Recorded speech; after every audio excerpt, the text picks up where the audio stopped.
Hola, bienvenidos a una nueva clase de Derecho Cambiario. El tema que voy a desarrollar hoy es el cheque. Para comenzar con el tema, podemos señalar, siguiendo a Gómez Leo, que el cheque debe ser considerado como un modelo triangular, donde tenemos la relación del librador, el banco y el tenedor del cheque. Respecto de la relación del librador y el tomador, eh, es una relación de derecho interno, extracambiaria, de naturaleza contractual, consistente en una orden de pago.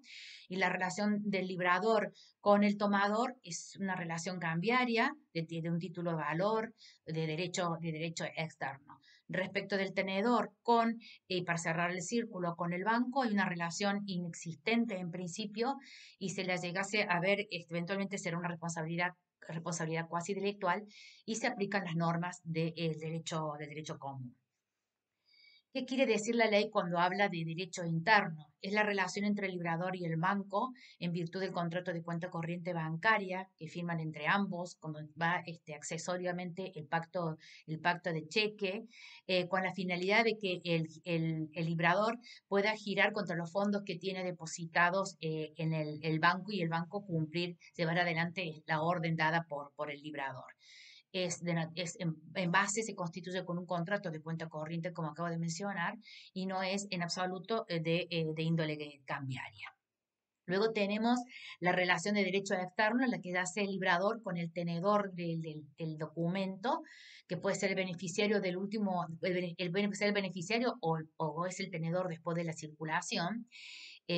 Al respecto, rigen todas las normas cambiarias.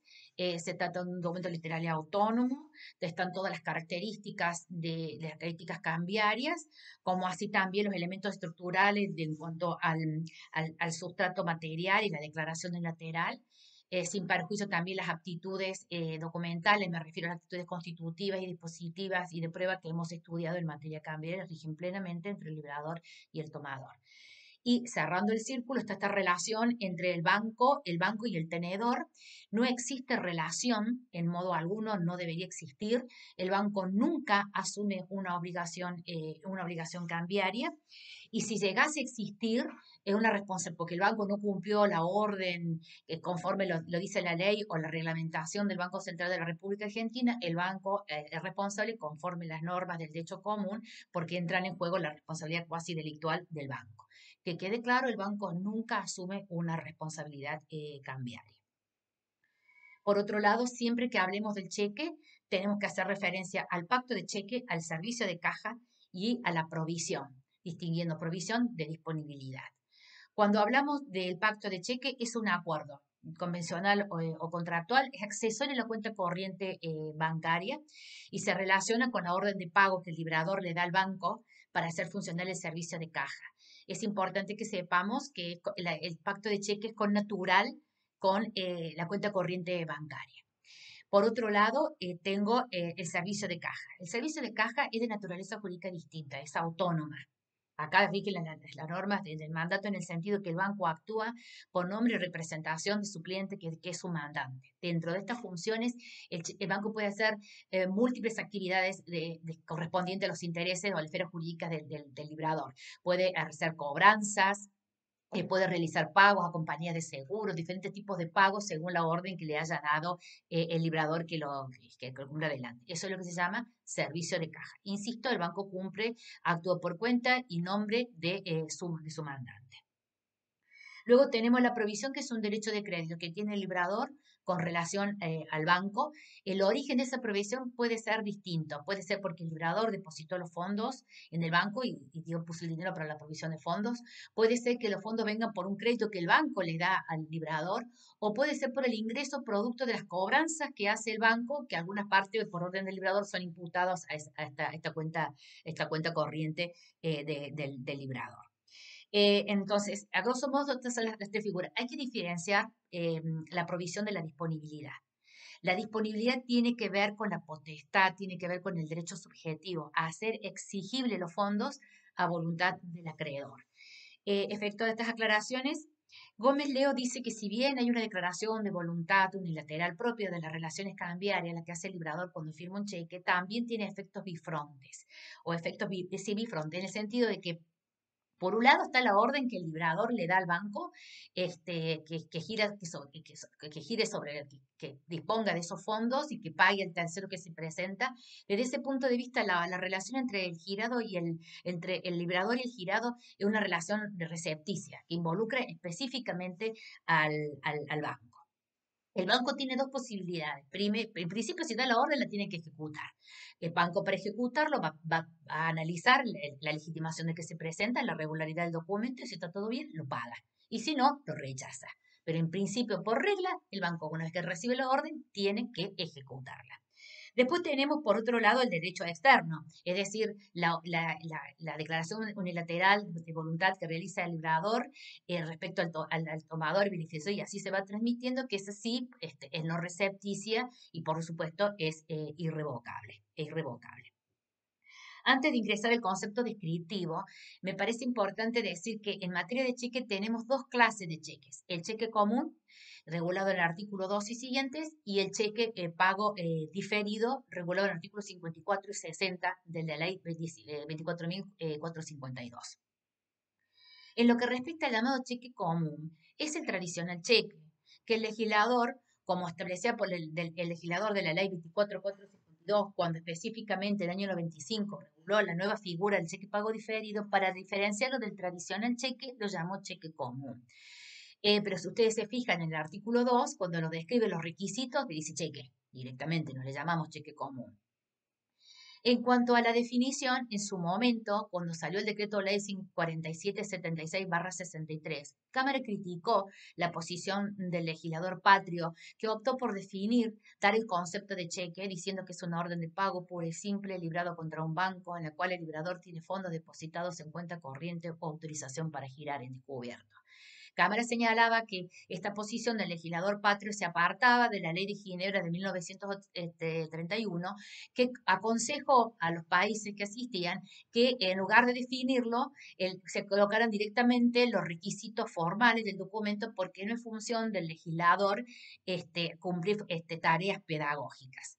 La nueva ley 24.452 ya no nos da un concepto del tradicional cheque, directamente pone en el artículo 2 los requisitos formales, pero con relación al cheque pago diferido en el artículo 54 nos esboza una definición teniendo en cuenta los elementos denotativos del concepto de cheque pago diferido.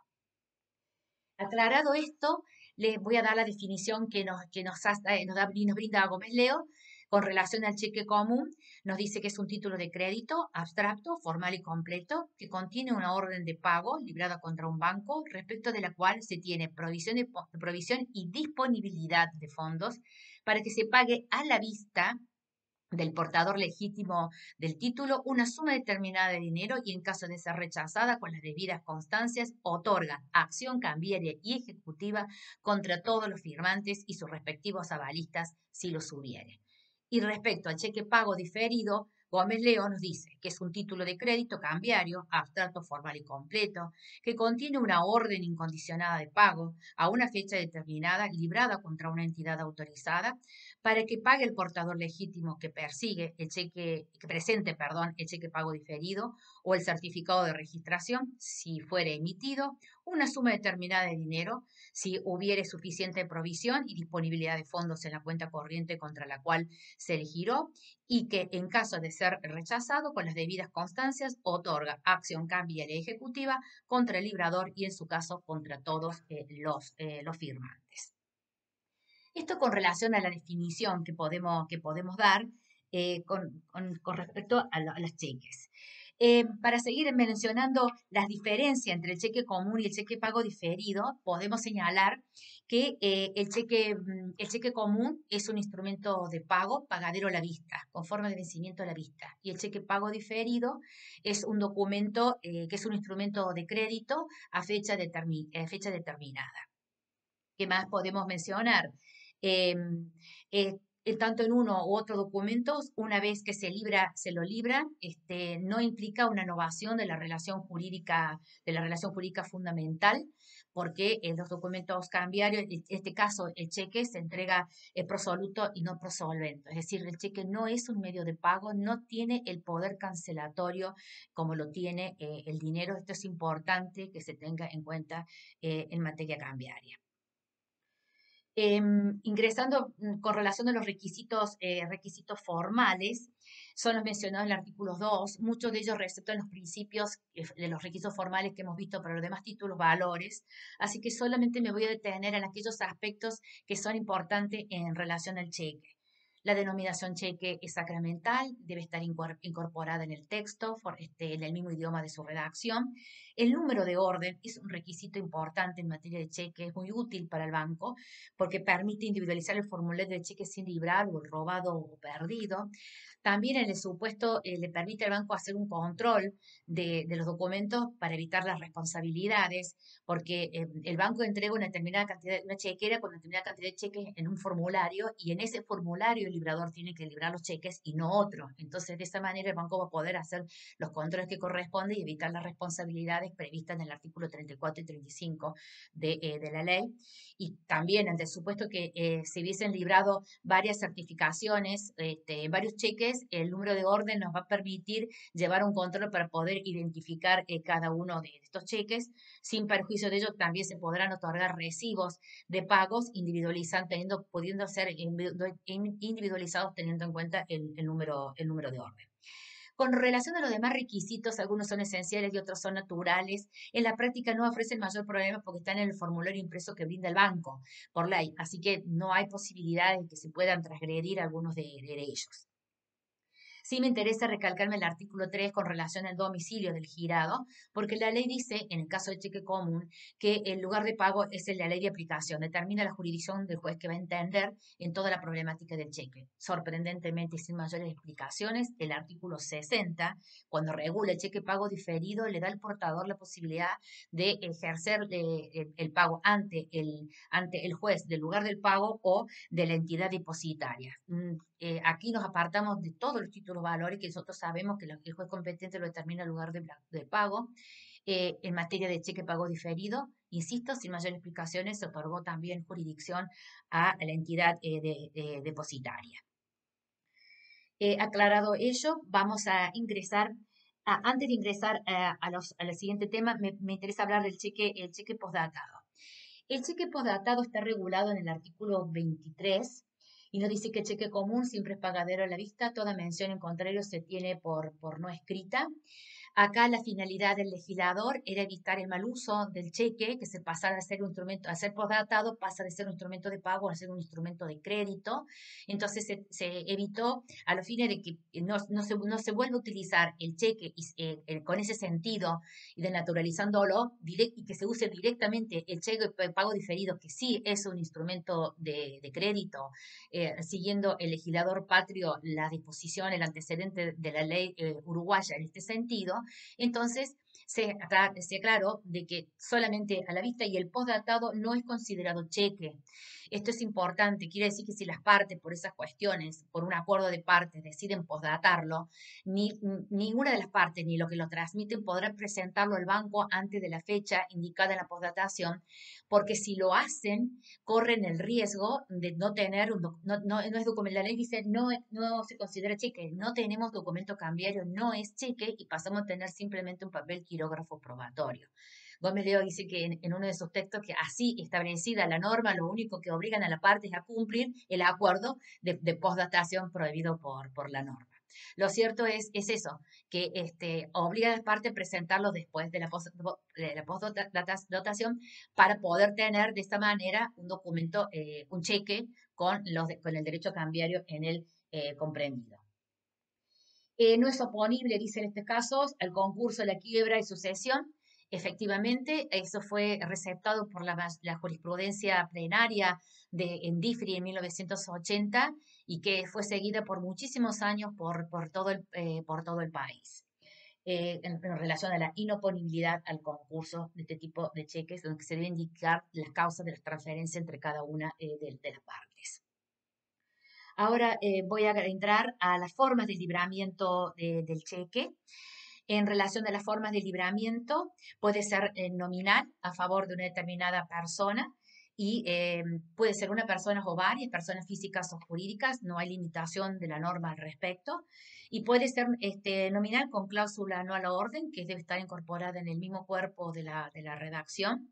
Es una fórmula sacramental porque no admite otra forma, otro equivalente, así quiere entenderse que es solemne en ese sentido. Transmite derechos derivados, como ya lo aclararé más adelante.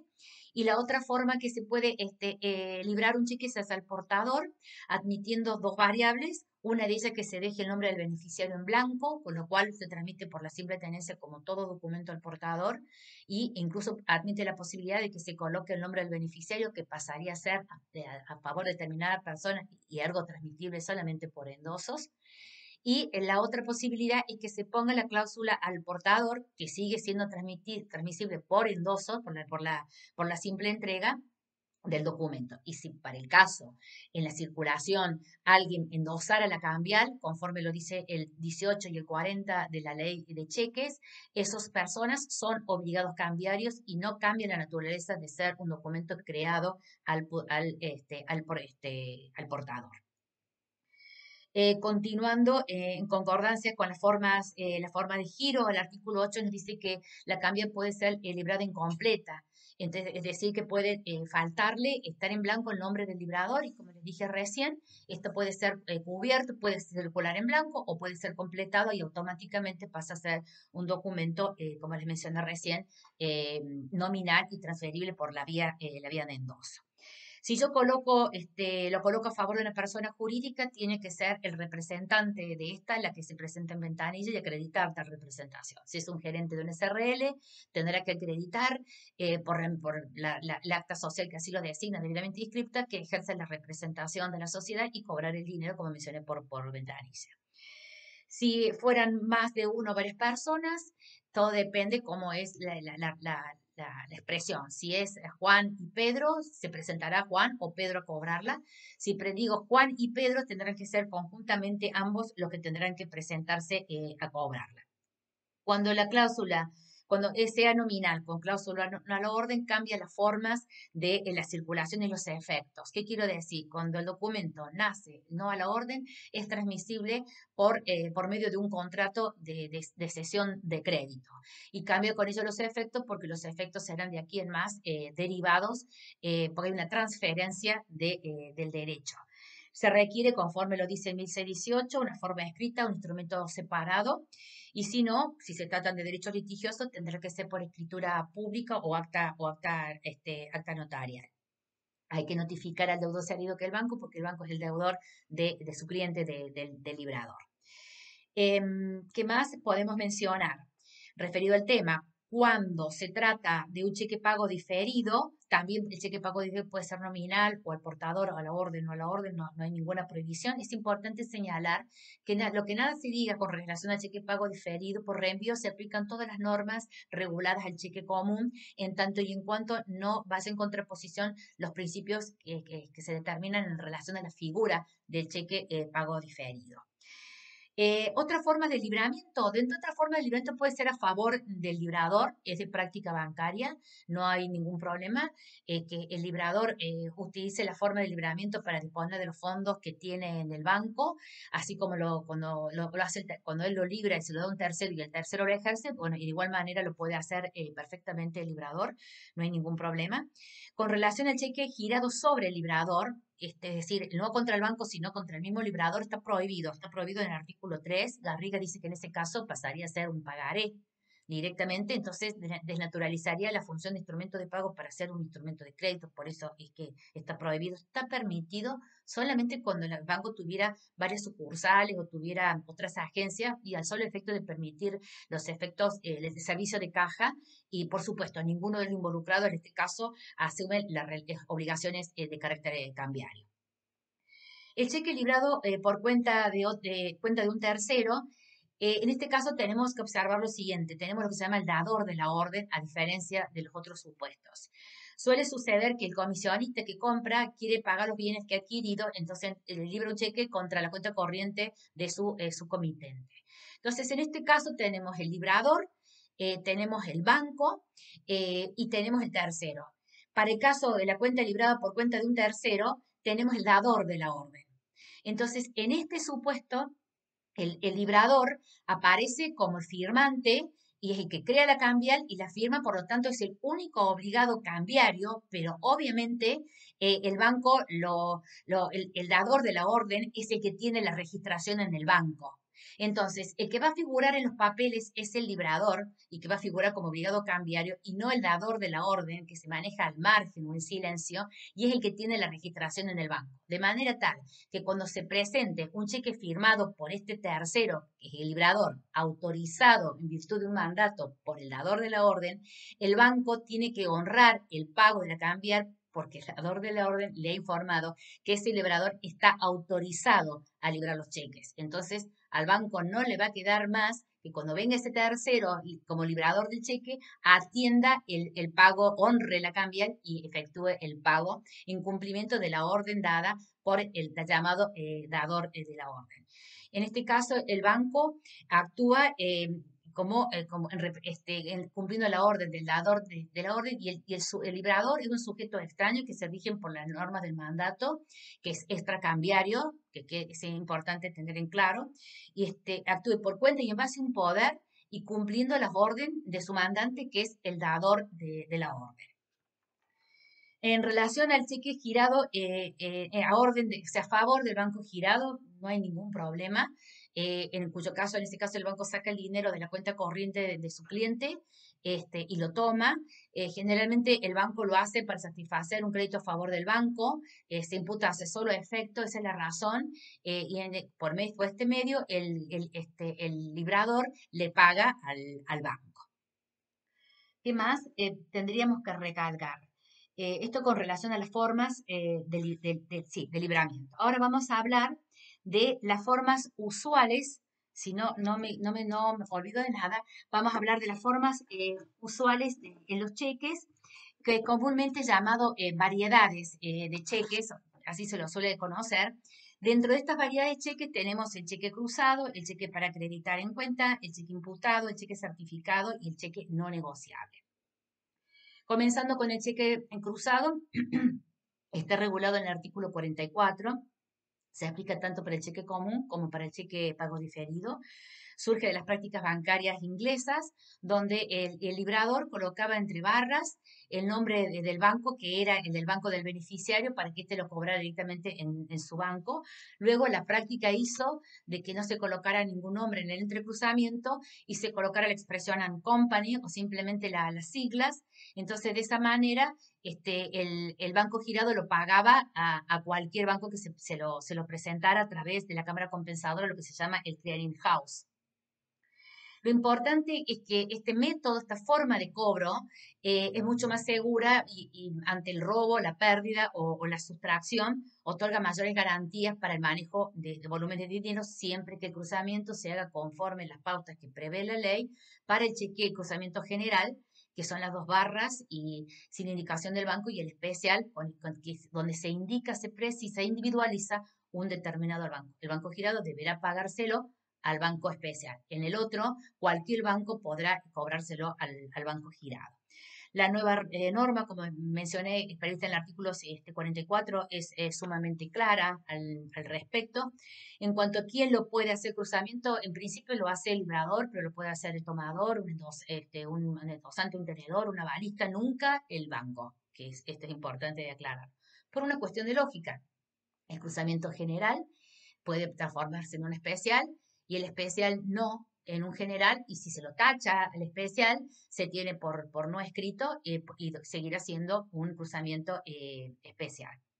Como les mencioné, la finalidad es brindar seguridad. Estos cheques no se pagan por ventanilla, se hacen a través de compensación por medio de una entidad bancaria.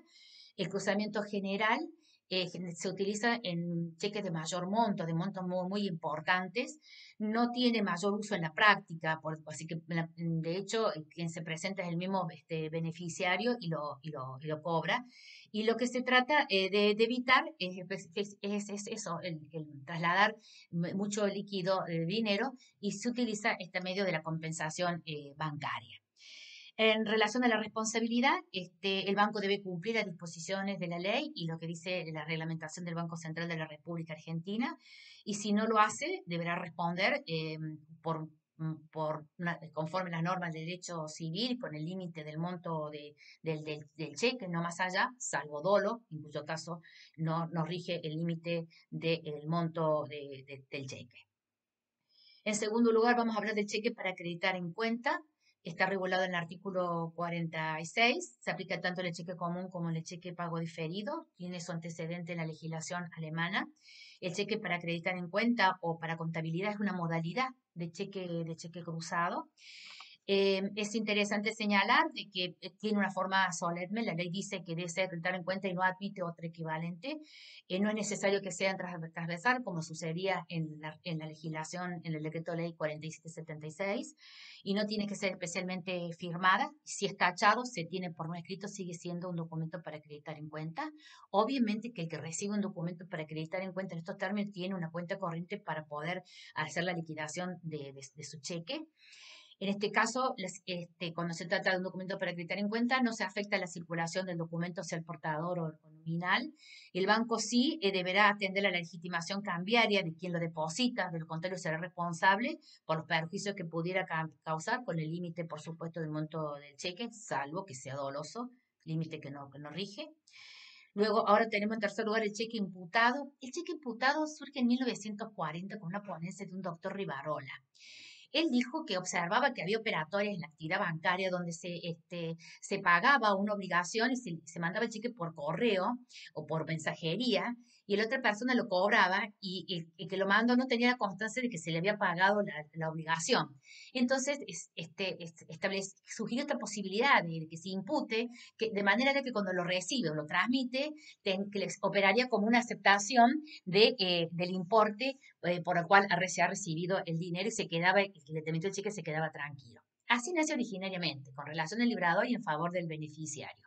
Luego, cuando se sanciona, se aplica para todo tipo de obligación cambiaria, todo el portador del documento, y cualquiera sea la imputación, como por ejemplo remesa de cuenta corriente, donación, etcétera. O sea, como si fue cuando se adquiere valor normativo, cambió el alcance de la propuesta del doctor Rivarola. En relación a los efectos, tenemos de este tipo de libramiento, tenemos un efecto extracambiario y un efecto cambiario. El extracambiario tiene que ver con la imputación. Entre el imputante y el beneficiario de la imputación se rigen las normas del derecho común, obviamente, de acuerdo a la naturaleza de la obligación. Y del derecho cambiario, bueno, en este caso, obliga al banco a que, como es a favor de determinada persona, y cuando hace la imputación lo hace a favor de determinada persona, entonces el banco tiene la obligación de verificar la firma del beneficiario para que pueda el cheque cumplir la naturaleza económica de función de pago. Esto ha hecho que en la práctica no funcione como este tipo de operatorio de libramiento para el cheque imputado. Directamente se presenta el beneficiario de la imputación y lo cobra. Ahora vamos a ver el cheque certificado. Está regulado en el artículo 48, no se aplica para el cheque común. Se aplica solo para el cheque común, no para el cheque pago diferido, porque el cheque pago diferido es un instrumento de crédito. Entonces es incompatible, porque la sola presentación implica la presentación al cobro. Entonces no rige o no tiene validez. Insisto, es incompatible con relación al cheque pago diferido. Con relación al cheque pago diferido, solamente se puede certificar un cheque nominativo, no al portador, y lo puede pedir el librador, lo puede pedir el tomador, cualquier tenedor del documento, el último endosatario.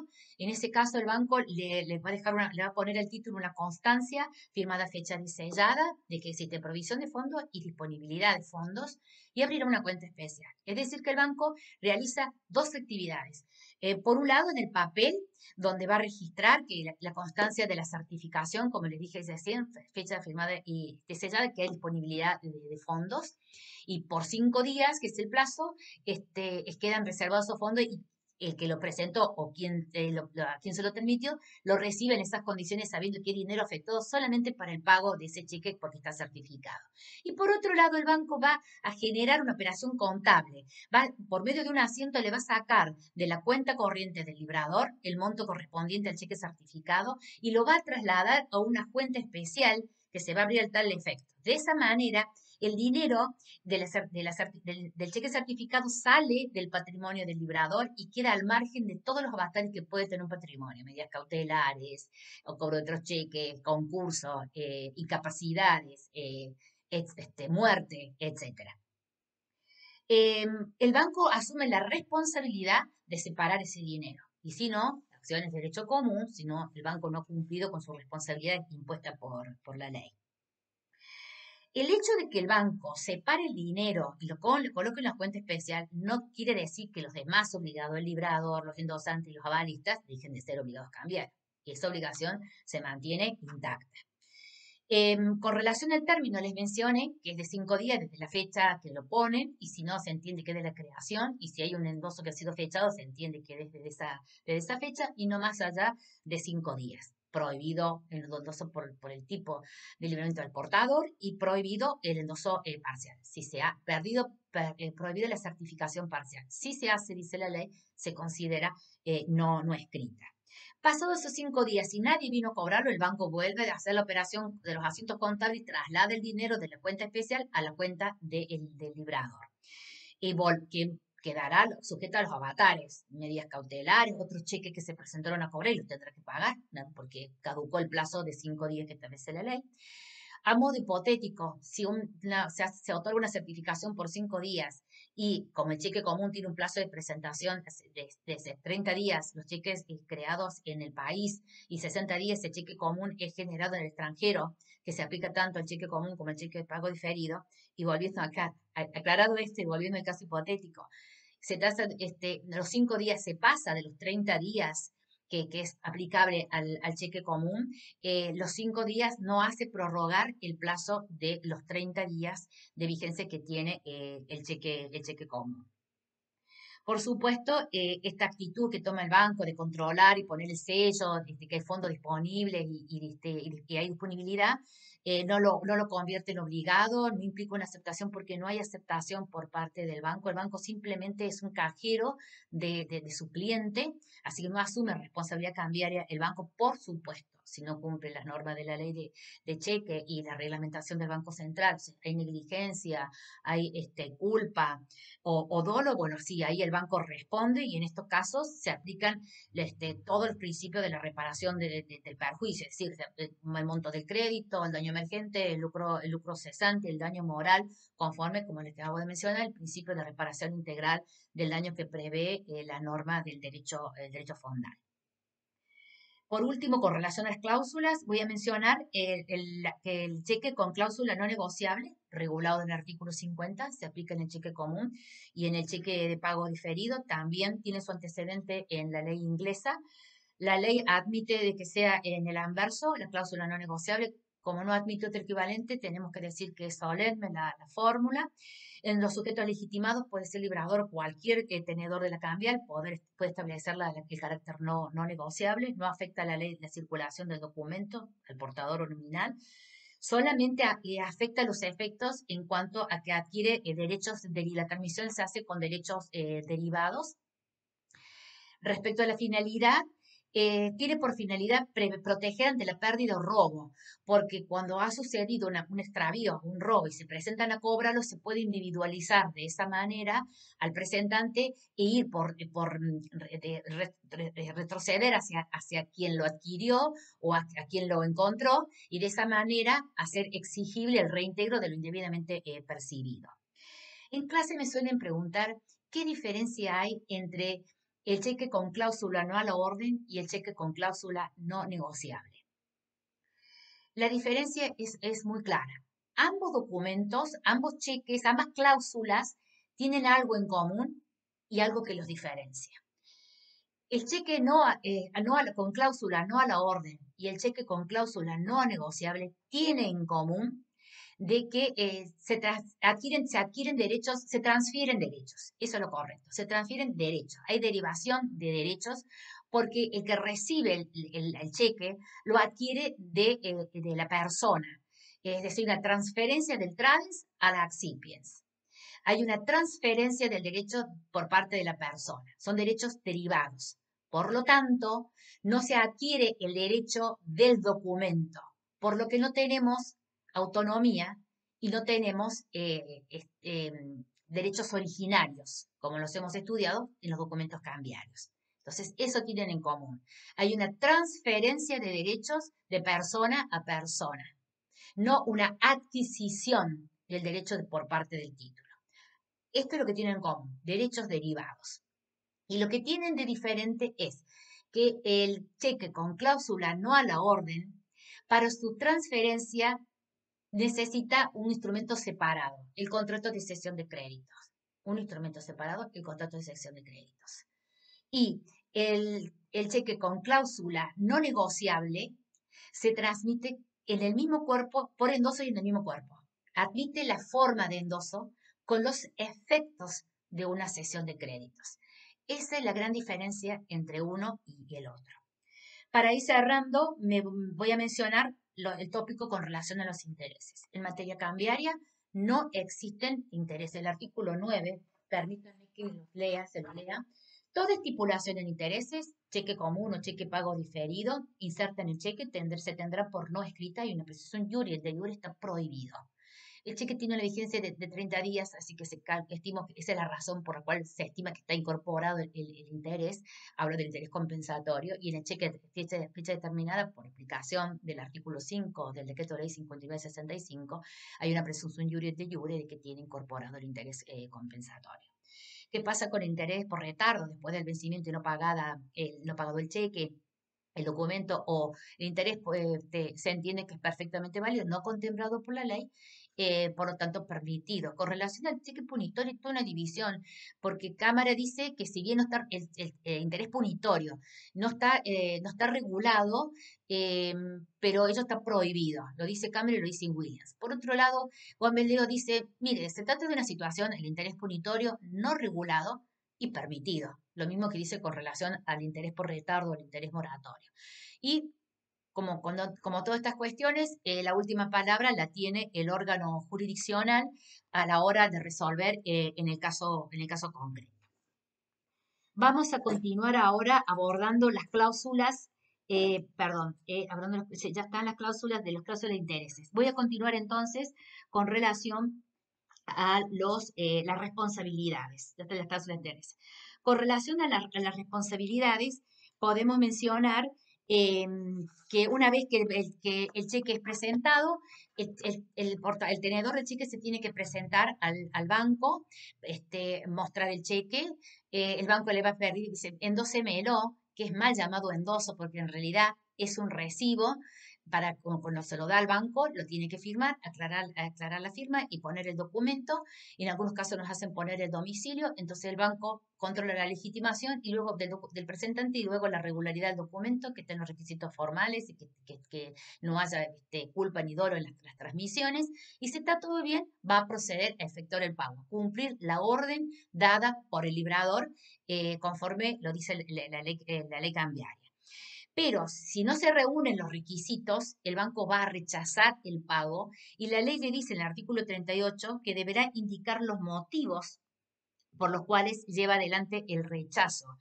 Está previsto en el artículo 38, un minutito, que dice específicamente en el rechazo deberá consignarse la fecha, los motivos de rechazo, embargo, quiebra, falta de fondos, la fecha del rechazo, la hora de presentación, el domicilio del librador y la firma del funcionario o de la persona autorizada para llevar adelante este rechazo. Así realizado, bien concretado el rechazo, tiene los efectos de un protesto y queda habilitada la vía ejecutiva cambiaria por parte del tenedor. Si hay defectos, entonces en el rechazo entramos la responsabilidad por parte del banco por el perjuicio causado. Se aplican las normas, como ya hemos mencionado anteriormente, las normas del derecho civil. Esto con relación a la responsabilidad del banco. ¿Qué más podemos decir con relación a la responsabilidad?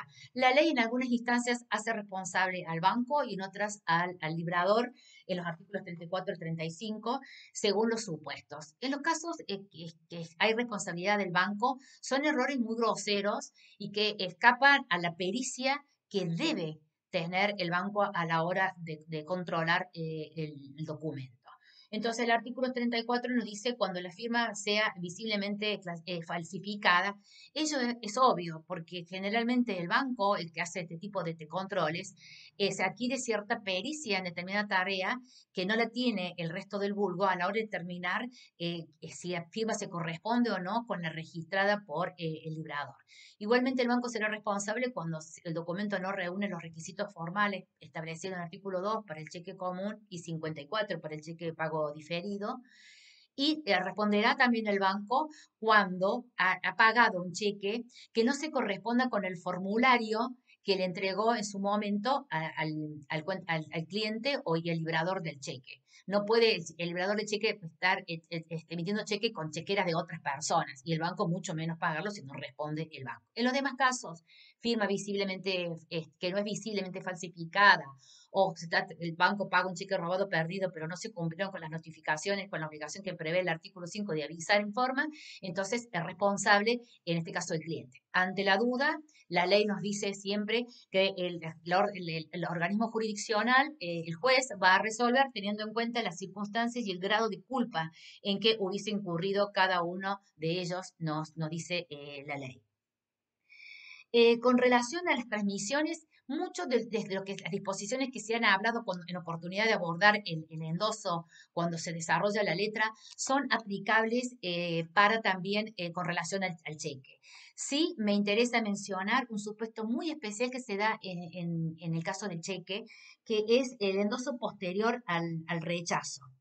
Está regulado en el artículo 22, tiene efectos muy importantes, es el llamado endoso póstumo, es decir, aquel endoso eh, que se da con posterioridad al rechazo. Entonces, hasta antes del rechazo tenemos el librador y después el primer endosante y los otros endosantes, que habrá uno o dos de acuerdo a las pautas que fija el reglamento del Banco Central de la República Argentina en cuanto a los límites de endoso según sea cheque común o cheque pago diferido. Y se aplica, insisto, en estos casos el derecho cambiario, la ley 24452 específicamente. Pero si el último endosatario lo presenta para el cobro y después lo hace circular, entonces la ley nos dice, permítanme que les lea el artículo 22, nos dice que el endoso posterior a la presentación al cobro y rechazado del cheque por el girado solo produce los efectos de una cesión de crédito. Entonces, el último poseedor de la cambial antes del vencimiento, el que lo presenta y se le pone el rechazo, si lo transmite, ya lo está cediendo. Pasa a ser cedente y a quien se lo da el cesionario. Por lo tanto, no es un solidario cambiario, no transmite un derecho literal y autónomo y no tenemos el principio de abstracción de los documentos cambiarios. El cedente le transmite su posición al cesionario y este a los sucesivos adquirentes con posterioridad al rechazo. La mayoría de la doctrina, incluso Comeleo dice que la circulación bajo estas condiciones ha perdido ha habido vida circulatoria normal en cuanto a que el cheque ha concluido la circulación normal del cheque. Y sí, sin lugar a dudas. Incluso el debate es si los posteriores adquirentes del documento, poseedores del documento, tienen la acción ejecutiva cambiaria para poder cobrar el cheque por este medio. Vittorio Angeloni, ante la duda planteada, dice que esta transmisión posterior al rechazo o protesto produce fundamentalmente la transferencia de la acción ejecutiva inherente a los derechos cambiarios incorporados al cheque. ¿Qué quiere decir esto? Si el último poseedor que recibió el cheque antes de ser rechazado tenía la acción cambiaria porque el protesto debidamente realizado, el rechazo tiene el efecto del protesto y habilita la vía ejecutiva cambiaria, y después lo transmite en su calidad de gerente, le da al cesionario la misma vía ejecutiva cambiaria. Y así a los sucesivos adquirentes o que tenedores de la cambial, aun cuando se trate de una cambial endosada en blanco, antes del rechazo, estoy refiriendo.